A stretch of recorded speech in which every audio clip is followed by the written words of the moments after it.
and then the chapter at the end where it does talk about the sequels. Primarily the second one. The third one, it's funny. The third one, most people, there's a third one? I mean, and that's really kind of the reality of it, is that people don't even associate with it. People, like, sort of disavow the Back to the Minors Major League edition. Right? So, yeah. So it'll be fun. I mean, it'll be a lot of fun. Looking forward to we can talk about it more as we get closer to baseball season here. But yeah, in another basically 3 months or so, this thing should be reality just in time for the beginning of baseball season, and, which is right when you want to talk about Major League. It's when you pop that DVD into the player and watch it right before opening day every year, and get jacked up for the new season, regardless of how the real Indians are going to look. You can watch that movie and think, yeah, this is why I'm an Indians fan. Oh, you got me fired up, man. See, now, though, we got to start working on the tongue-in-cheek follow-up, which is the behind-the-scenes of Part 3 and how that movie came together. That's in there as well. There's a little bit of that as well, and there's stories to tell about that as well. So, yeah, there's any number of storylines that can emerge out of this that we can have some fun with. You got me rolling. I'm with it. I cannot wait to get my hands on this thing, man. Great stuff. Thank you for saving it. So breaking news. Oh, yes. Breaking news for the Sports Fix listeners. You deserve to hear it first, and there it is. There we go. Jonathan Knight putting it. What is do you have a working title, or is there not yet a working title for this? Basically, the title is Major League, and the subtitle is the just a bit inside story of the making of the classic baseball comedy. That's the official title for now. I guess it's not officially official, but that's pretty much what it looks like we're going to go with. No, that's perfect. The just a bit inside story. Just with 4 U's, yes. So you get the homage to the euchre line, right? That is excellent, man. I already got people in the chat room wanting to know, is there going to be a pre-order on this thing? Let us know. They want the pre-order information. Word. Yeah, as soon as that is available, I will let you know. Yeah, it'll be everywhere. So once that becomes a reality, we're kind of putting it together now, putting the photographs and all that jazz together. But yeah, before you know it, it'll be here. Yeah, it has to become an actual book, guys. Right now, it's almost there. Right. It just has to be finished. Oh, man, you got me fired up. Not just about the news, man, about the book. You know, that is right up. That is my favorite sports movie in the world, yours, and many others out here listening as well. Great stuff, man. See, every once in a while, we get to do dream come true stuff, like write about the Browns Bible or Major League or the cardiac. Wait, that's all you. You are the man, JK. You are the man. Well, thank you, Jerry. It's for you. You know, honestly. I mean, really, that's what inspires, and not just me. There's a lot of people out there that write about Cleveland sports, and it's because, and the reason people keep doing it, and more people want to do it, is because people get so excited about it, and it makes so many people so happy to write about these things and relive these things. So yeah, I'm so jazzed. I'm excited just for the satisfaction of getting this finally done after 2+ years of working on it. But just to see the response, to see if people are as excited about it as I hope they're going to be, because that's the payoff, really, and that's going to be so much fun. That's what I'm most looking forward to here in the spring. I think it's going to be great. Can't wait. I'm not surprised. Bruce in the chat room says he has the original movie script. I'm not surprised at all. Bruce has everything Indians except this book, but you'll be able to get it in a couple of months. JK, thanks for saving that for us, my man, and congratulations. Oh, you bet. I cannot wait. You bet. We'll keep you appraised as we get closer to publication, and we'll talk about it more as we go through, and maybe have a Major League show at some point. It's sort of a tribute show, maybe one day. Absolutely. Done deal. Done deal. All we got to do is figure out when. Let's do it, man. All right, JK, have a great weekend. Hey, Johnny Football begins this weekend. Does it end this weekend? Some people think it ends this weekend. I don't know. But we'll see. The Galloping Ghost. Either way, it'll be interesting. We'll be talking about it on Monday, for sure. That's the cool thing, is that either way, it sets up Monday pretty well. So looking forward to it. Indeed. JK, let's see if we're talking about another week for the playoffs here coming up this week, or if we're talking about the future. Either way, we did get to wait until almost Christmas to talk about the future. But indeed, we'll see. We will have good things to talk about. Indeed. JK, have a great one. Thank you so much, my friend, and congratulations on the book as well. Well, thank you. I appreciate it. We'll talk to you soon. You got it. My man, the sports writer extraordinaire, Jonathan Knight, doing it again. You guys heard it here exclusively on the show. It'll be out just in time for opening day.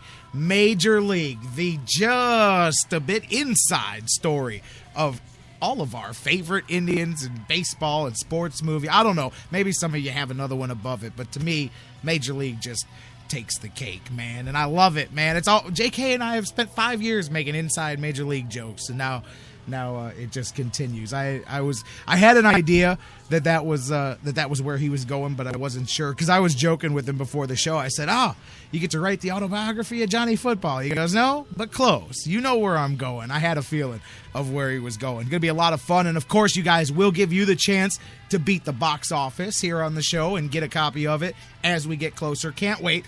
Thanks to Jonathan Knight, sports writer extraordinaire. Let's take a break, get you some news. It's hour 2. We keep rolling. Jeff Gorman from Indians. I got the wild thing in the background. He is from Indians101.com, but he's also from Browns101.com. He's here today with a scouting report of the Cincinnati Bengals. They're coming to the Dog Pound this weekend, and we're going to talk about what kind of Bengals team the Browns have to deal with. Jeff Gorman, Browns101.com. Coming up next, Kendall Lewis, the BSK, and more still to come in hour 2. Don't go anywhere. You're listening to the Sports Fix, baby.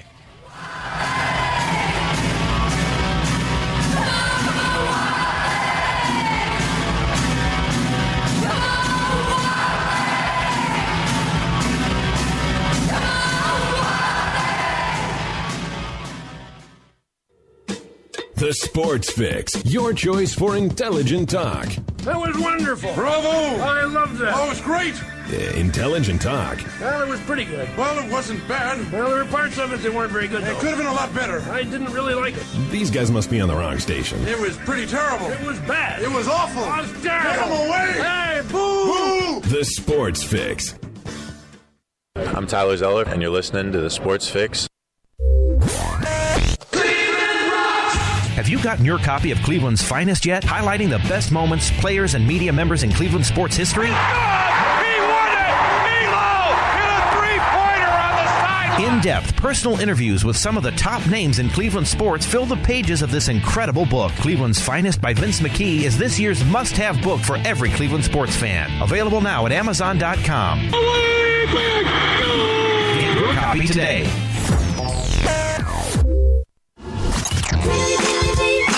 Sports Fix listeners, do you tweet? So do we. So tweet with us 24/7 at the Sports Fix CLE.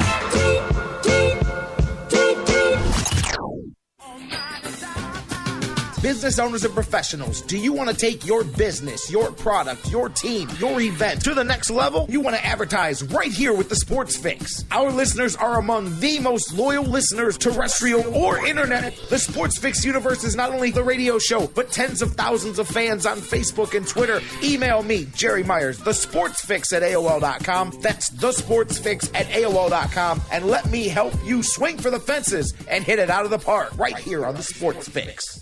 Portions of the Sports Fix brought to you by Harry Buffalo. Harry Buffalo, join the herd. News break.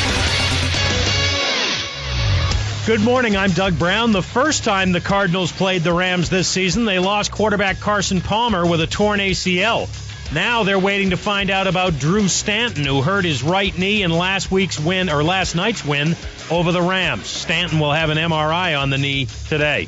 The Milwaukee Journal-Sentinel first to report the new head football coach at Wisconsin will be Madison native Paul Chryst, who's been the coach at Pitt for the last 3 seasons.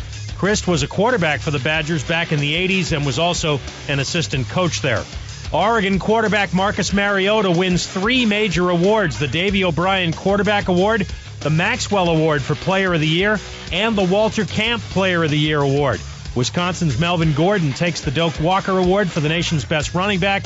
Arizona linebacker Scooby Wright takes the Chuck Bednarik Award for the Defensive Player of the Year. Kentucky forward Alex Poitras will miss the rest of the basketball season with a torn left ACL. He got hurt in practice on Thursday. The number 1 Wildcats are 9-0. They host North Carolina tomorrow at Rupp Arena. This Christmas, Dick's Sporting Goods has the gifts that matter for every athlete in your life. We've got the gear to keep them warm and the equipment, apparel, and accessories to keep them improving at the sport they love. Every holiday season starts at Dick's. You're listening to the Sports Fix.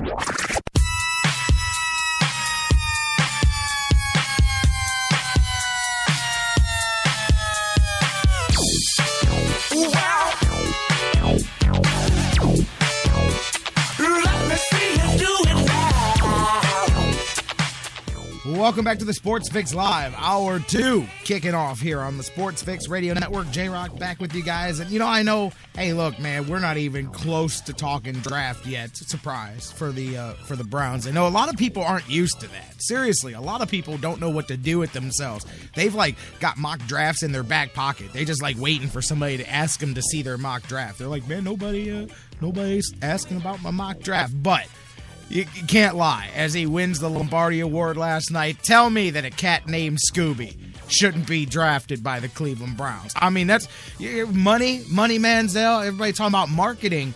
Scooby in the dog pound. That's just write me a check now. That's marketing genius right there. We got to get Scooby sacking fat folks and high-fiving cats in the dog pound, so then everybody can throw Scooby snacks on the field. Then you could sell Scooby snacks and revenue stream, Browns. I'm just saying. You get to tie in with Warner Brothers. You get Shaggy to come down and be an assistant coach every once in a while. Scooby right. I'm just saying. Keep that in mind, Browns fans. Having some fun. Welcome back to the Sports Fix. J-Rock with you here, getting ready to go back to the phones. My man, Jeff Gorman from Browns101.com is going to join me here. He's got the scouting report every week of the Browns' opponent.